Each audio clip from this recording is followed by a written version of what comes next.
Today the topic is drugs used in ocular disorders. As we know from the anatomy of the eye consists of anterior and posterior chambers. Anterior chamber consists of cornea, limbus, trabecular meshwork, scleral canal, iris, lens and ciliary body. While the posterior segment, it includes retina, vitreous, choroid, sclera and optic nerve. Now coming to the pharmacokinetics of the drugs that are topically given in the eye. Coming to absorption, the drug is first of all the topical eye drops that are given, that are inserted in the cul-de-sac, that is the space between the eyelids and the conjunctiva. Now the rate and extent of absorption, the rate and extent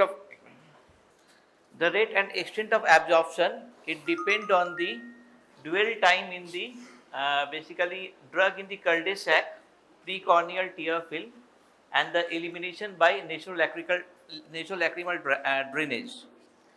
Now absorption can occur via the transcorneal route, via the transconjunctival route, and systemic absorption occurs also through the nasolacrimal duct by absorption from the nasal mucosa, and that lead to the systemic absorption of the topically applied ophthalmic drugs, and that contribute to the systemic side effects. The problem here is that via this route, it bypasses the first pass metabolism in liver. Now coming to the distribution, transcorneal drug penetration can occur locally, transconjunctival drug penetration can occur, and transcorneal drug penetration, like that in case of cell membrane, it has got a trilaminar structure. Fat, water, fat corresponding to the epithelial, stromal and endothelial layers. By passing the transcorneal layer and transconjunctival barrier, it enters the ocular tissues and the distribution in the intraocular tissues. Again, systemic distribution can occur after absorption from the nasal mucosa. Metabolism, there are a variety of enzymes that are present in the ocular tissues that are responsible for metabolism of topically applied drugs, that include enzymes, esterases, oxidoreductase, lysosomal enzymes, peptidase, COMT, MAO and others. Now drug delivery strategies, there are certain drug formulations that are applied topically in the eye that prolongs the duration of action, like gels, ointment, solid insert, soft contact lens. Ophthalmic gel like pilocarpine, they release drug by diffusion slowly over a longer period of time. Ointment, they contain mineral oil and a petrolatum base, for example antibiotics and cycloplegics. These are the different routes of drug administration in the eye that can be topical, intraocular, subconjunctival, subtenon, retrobulbar injections, intravitreal injection. Now coming to the topical application, is the most commonly used drug, most commonly used route. Corneal and conjunctival irritation can occur, nasal mucosa toxicity can be seen, and also systemic side effects by absorption from the nasal mucosa also occur. Intraocular injection, that is used in anterior segment surgery and in infections. Corneal and intraocular toxicity can be seen. Subconjunctival, anterior segment infections, posterior uveitis, macular edema, local toxicity, globe perforation can occur during retrobulbar injection. Optic nerve trauma, retinal artery occlusion. Intravitreal injection given in retinitis, endophthalmitis, macular degeneration can cause retinal toxicity. Now what are the non-pharmacological treatment for ocular disorders? It can be, number one, protection of eyes from strong light or sunlight, trauma and infection. Eye exercises can be advised by the doctor, and also hot and cold compression for relief of pain. Coming to the pharmacological treatment, the eye drops that are given consider strict aseptic precautions while instilling. Otherwise, we can introduce the infection there. Only one drop can be inserted in the eye because the capacity of the cul-de-sac is that much only, and the eye should be kept closed for at least 5 minutes. Ointment has longer duration of action but may cause blurred vision, and in severe ocular disease, oral therapy should be used. Coming to the mydriatics, as we know, mydriatics cause dilatation of pupil. They are used for fundoscopic examination of the eye. They can be used for testing refractive error. They are used to relieve adhesions between the iris and the lens or ciliary body and lens, where miotics and mydriatics, they are used alternately. And in iridocyclitis, the drugs that are used are atropine, homatropine, cyclopentolate and tropicamide. Atropine has got longest duration of action around 7 days, and it has got cycloplegic action most prominent. It is preferred in children in refractive error testing. While tropicamide has got the shortest duration of action, least cycloplegic action preferred in adults. Coming to the miotics, they cause constriction of the pupil. They are used in glaucoma and to relieve adhesion between the lens and the ciliary body. Adverse effects are headache, brow ache, burning and blurred vision. These are the drugs used in glaucoma, already discussed in autonomic nervous system pharmacology. They include pilocarpine, physostigmine, demicardium, ecothiopate, beta blockers that include timolol, betaxolol, levobinolol, non-selective alpha agonist, epinephrine, depivephrine, selective alpha 2 agonist, apraclonidine, brominidine, and carbonic anhydrase inhibitors that include acetazolamide, dorzolamide, brinzolamide. Hypertonic solutions is used in case of severe acute congestive glaucoma that include mannitol and glycerol, prostaglandins, latanoprost, bimatoprost, travoprost. Now coming to the ocular infections can be caused by a variety of pathogens that include virus, bacteria, fungi, parasites. Now blepharitis is an inflammation of the eyelid. Keratitis involves the inflammation of the cornea. Endophthalmitis is basically severe inflammatory, particularly infective condition involving the intraocular tissues. And panophthalmitis, it includes the inflammation of entire globe of the eye.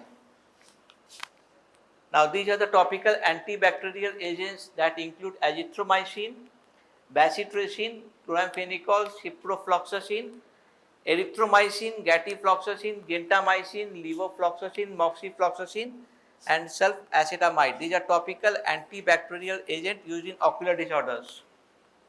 Coming to the antiviral agents, antiviral basically, viral keratitis is caused by particularly viruses that include herpes simplex virus, cytomegalovirus, and also Epstein-Barr virus. Now topical trifluridine, topical ganciclovir, acyclovir, valacyclovir, or famciclovir. These are used as a topical antiviral agent. Herpes zoster ophthalmicus is basically caused by reactivation of herpes zoster virus in the cranial trigeminal nerve. And here basically acyclovir, valacyclovir and famciclovir are used. Coming to the antifungal agent, now fungal infections of the eye include cornea, conjunctiva, sclera and intraocular structures. They are commonly seen in ocular trauma, in the chronic contact lens users, in chronic disease of the eye, ocular disease, and also in chronic usage of topical steroids. Amphotericin B are used, natamycin, fluconazole, itraconazole and ketoconazole.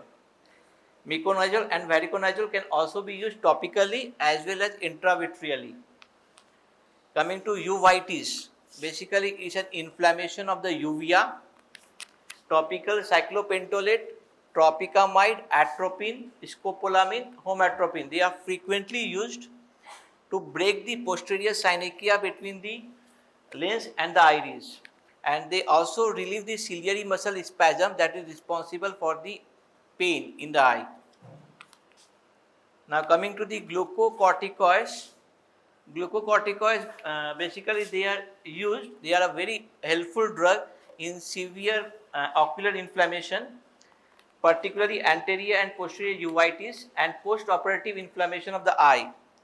Dexamethasone, fluorometholane, prednisolone, fluocinolone acetonide, loteprednol etabonate ointment and difluprednate emulsion that are used for ocular inflammatory ocular conditions. Adverse effects commonly that is seen are open angle glaucoma, posterior subcapsular cataract, and definitely risk of infection. In a patient with herpes simplex infection in the eye, if the patient is given glucocorticoids, that leads to blindness. That may lead to blindness. Systemic corticosteroid like triamcinolone, betamethasone and dexamethasone can be used in ocular inflammation, uveitis and other conditions. Coming to the antihistaminics, topical antihistaminics are commonly used in allergic conjunctivitis, and they include topical solution of levocabastine, antazolene. Mast cell stabilizers can be used that include nedochromil and cromolyn sodium. Pheniramine in combination with nafazoline, they act as a vasoconstrictor, decreasing the conjunctival hyperemia. They are useful in allergic conjunctivitis. Olopatadine ophthalmic eye drop used for allergic conjunctivitis. They reduce itching, redness, burning and watering from eyes. Side effects are irritation in the eye. It can lead to headache, blurred vision and eye discomfort. Coming to the non-steroidal anti-inflammatory drugs, there are a variety of topical NSAID preparation used for ocular disease to relieve the pain, inflammation and edema. Diclofenac, combination of ketorolac, phenylephrine and flurbiprofen. They are used for basically relieve eye pain and inflammation. Local anesthetics, lignocaine, bupivacaine and tetracaine. They are used before the eye operation. Number 1, to induce anesthesia. They can be used to remove foreign body from the eye. Prior to tonometry, this can be used and for infiltration anesthesia.